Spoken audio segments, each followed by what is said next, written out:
This is eternity. Torn to oblivion!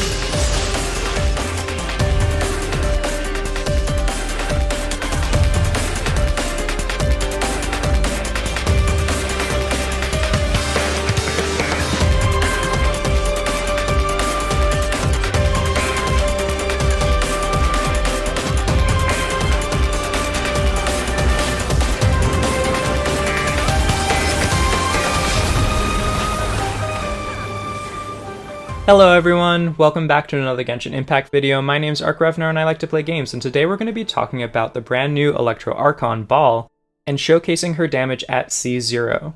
If my voice ever cracks or sounds a little bit gravelly, it's because I haven't slept at all because I was trying to make this video, so I apologize for that. But I did manage to get the Raiden Shogun up to level 90 with level 6 talents and her weapon up to level 90 as well. I will be using her signature weapon Engulfing Lightning throughout the entire video. However, I do want to emphasize that the catch is a completely viable option, which is free to play in this patch. However, unfortunately for this video, I wasn't able to get the catch because it is locked behind hours of grinding of fishing, so we're going to be sticking with what miHoYo had planned for her. There are plenty of teams that Baal can fit into. However, the team that I picked out for this video is to showcase how powerful Baal is with the right teammates, and to focus all of our attention onto her instead of focusing on another main damage dealer. So far, I absolutely adore this character, and I definitely recommend them to any new players or veterans alike. I think that she adds so much value to your account, and is so flexible that you definitely won't regret pulling her. I don't like saying that a character is a must pull, but Baal comes very close to that mark. Alright, but before we get into the heart of the video, I just want to quickly say thank you guys so much for all your support. We're slowly making our way to 5,000 subscribers, and I just wanted to let you know that I really appreciate it. However, looking through my analytics, I noticed that 96.4% of all people that watch my videos are not subscribed, so if you want to help me fix that, feel free to hit that subscribe button. Also, if you end up enjoying the video or learn anything from it, please feel free to leave me a like and comment down below. It really does help me push into the YouTube algorithm, and I love talking with you guys down in the comments. Alright, but that's enough of that, let's just jump into the video. Alright, now let's go ahead and look at the Raiden Shogun stats for this build. She's sitting at 2,247 attack. Unfortunately, she has 0 elemental mastery, she has 59.8% crit rate, 138.6% crit damage, 275.8% energy recharge, and thanks to her second passive, which converts part of her energy recharge into electro damage, she's currently sitting at 113.7% electro bonus damage.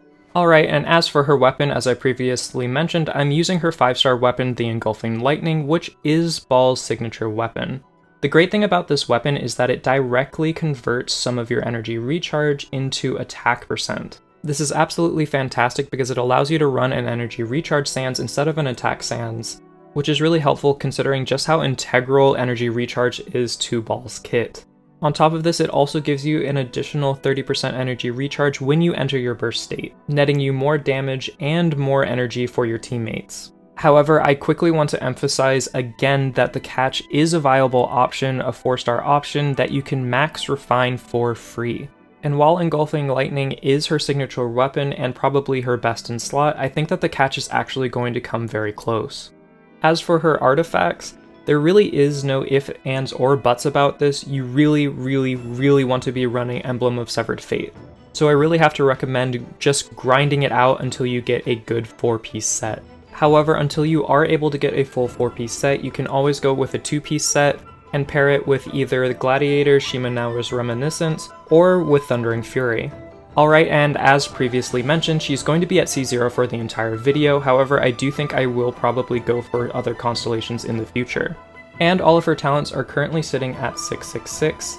I actually wanted to get them higher for this video to level 8, but then quickly realized that the boss that you have to fight in order to get the materials isn't really available yet, and so no one's been able to get her over level 6 as of recording.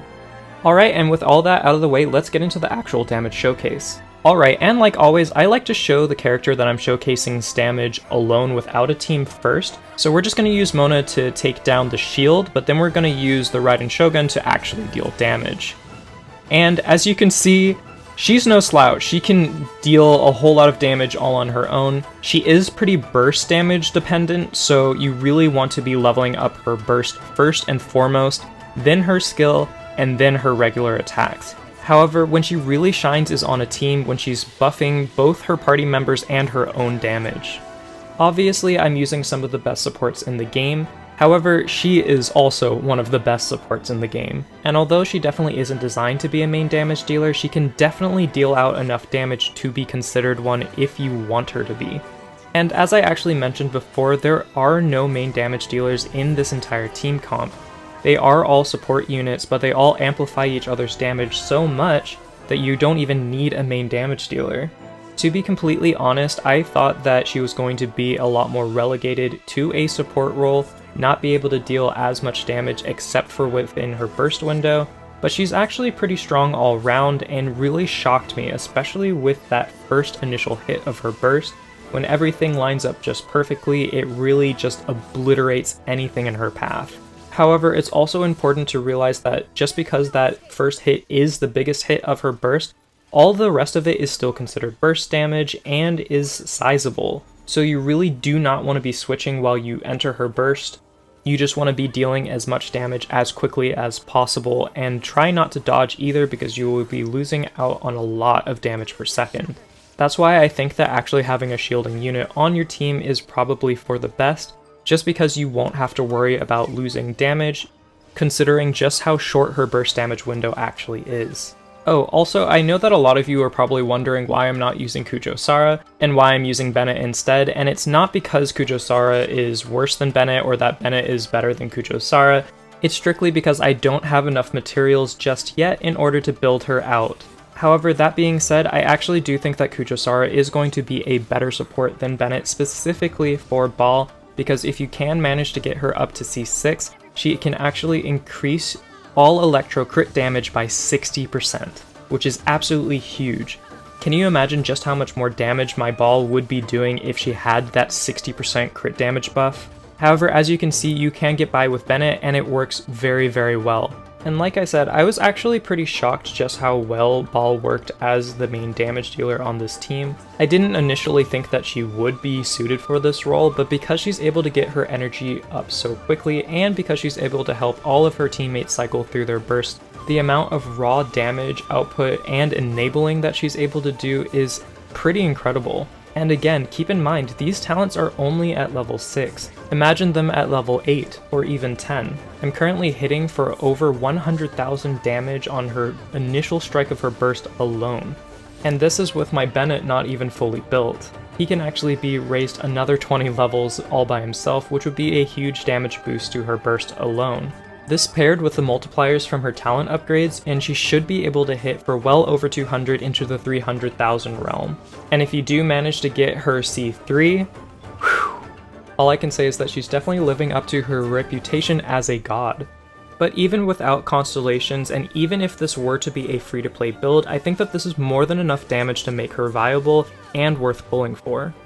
Also, speaking of her damage output, keep in mind that I'm not strictly talking about the damage that Baal produces herself. One of Baal's true strengths lies in the fact that she's able to amplify all of her teammates' damage. The fact of the matter is that not only is she able to provide a lot of energy and is probably the single best battery in the entire game, she also consistently boosts your burst damage depending on the energy cost of that character's burst. Meaning that while characters like Zhongli who have very low energy costs still enjoy a damage boost, the characters that will actually enjoy the Raiden Shogun the most are going to be characters with level 60 energy costs and above. So for example, characters like Eula who are extremely energy hungry are going to absolutely crave having characters like the Raiden Shogun on her team. I honestly think that this is such a welcome addition to Genshin Impact because I think that energy recharge has been vastly overlooked in the past. But the Raiden Shogun brings it front and center and exemplifies it to the highest degree. While I do think it's always important to pull for your favorites and make sure that you can pull your favorites with whatever you have, I can't help but want to recommend this character to everyone. There's just so much value in her kit, and it really feels like it's going to be completely future-proof. I currently think that there's only one other character that is absolutely this vital to an account, and that's Zhongli, another Archon. You can always get, and there will always be, another main damage dealer, and even characters like Venti and Kazuha have other characters that can technically replace them if need be, even if they are technically the best in slot unit. But there's currently no character that does what Baal does as well as Baal does, and I don't think that there's going to be one for a very, very long time, if ever.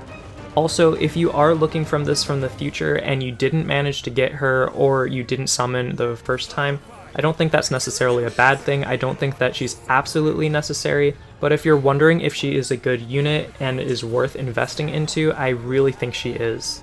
If you've been following my account for a while, you'll probably notice that I actually don't speak this highly of characters very often, but I have to say I really do think that MiHoYo hit the ball out of the park with this one.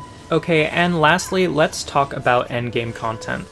For a while now, endgame content has been slowly drifting away from the meta where you had one single DPS that was on the field at all times.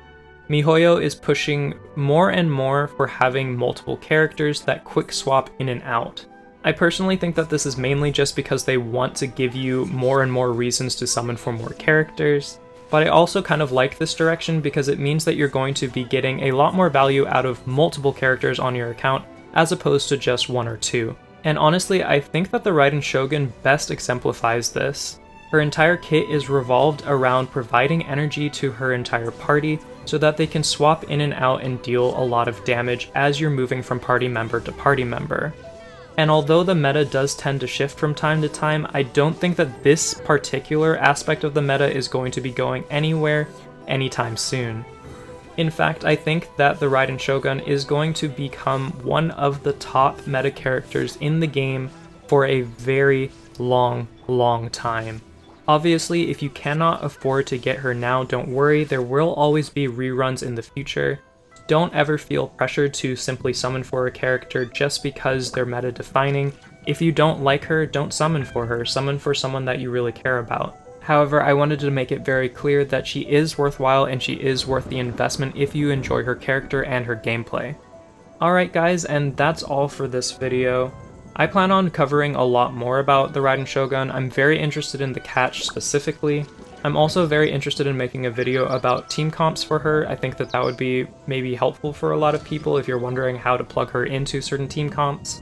And honestly, I'm just really excited about 2.1. There's just so much to do, and I'm really enjoying every minute of it. I think that MiHoYo is in a really good spot right now, and I hope that they can keep it up. As I mentioned before, if you liked the video or found it helpful at all, learned anything from it, please feel free to leave me a like and comment down below. I'd really appreciate it. And if you want more Genshin Impact videos, feel free to subscribe. I'd really love to have you here. Alright, until next time, best wishes. Bye.